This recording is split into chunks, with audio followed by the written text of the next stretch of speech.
Praise the lord. దేవుని నామానికి మహిమ కలుగును గాక. మా వర్తమానాలు వింటూ బలపడుతున్నటువంటి దేవుని ప్రియ బిడ్డలకు అందరికీ ప్రభువైన యేసుక్రీస్తు నామములో శుభాలు తెలియజేసుకుంటూ దేవుని బిడ్డలారా, మరొక వర్తమానంతో మీ ముందుకు రావడానికి కృప చూపిన దేవాది దేవునికి సమస్త ఘనత ప్రభావాలు కలుగును గాక. అయితే మీతో ఒక చిన్న మాట చెప్పి నేను ముందుకు వెళ్ళాలని ప్రభు పేరట కోరుకుంటా ఉన్నాను. మనం దేవుని యందు ఆనందించటం వలన మనకు కలిగే మరి ఉపయోగాలు, ఆశీర్వాదాలు ఏంటివో మీకు తెలియజేయాలని నేను ఆశపడతా ఉన్నాను. కీర్తన గ్రంథం 37:4 సెలవిస్తా ఉంది, దేవుని బిడ్డలారా, యెహోవా యందు ఆనందించుట వలన ఆయనని హృదయవాంఛలు నెరవేరుస్తాడు. ఆమేన్.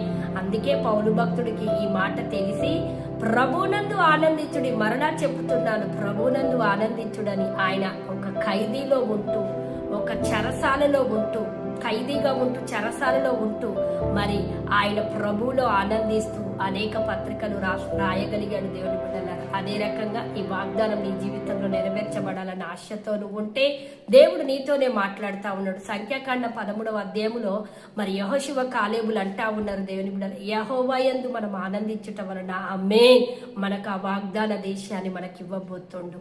మీరు ఆనందించండి. ప్రతి పరిస్థితిని పక్కన పెట్టి ప్రతి పరిస్థితిలో దేవుని వైపు చూస్తూ మీరు ఆనందించుట వలన దేవుడు అంటా ఉన్నాడు, నీ వాగ్దాన భూమిలోనికి నిన్ను నడిపించబోతుండు, నీ హృదయవాంఛ నెరవేర్చబోతుండు, నీ బలమును దేవుడు అధికము చేయబోతుండు. ఈ మాటలు వింటున్న ప్రియ సహోదరి సహోదరుడా, నువ్వెక్కడి నుండి చూస్తున్నా దేవుడు బలము పొందుకొని దేవునిలో ఆనందిస్తూ ఆశీర్వాదాలతో నింపబడాలి ప్రభు పేరట కోరుకుంటూ దేవుడి దివ్యవాక్యాన్ని దీవించి ఆశీర్వదించునుగాక.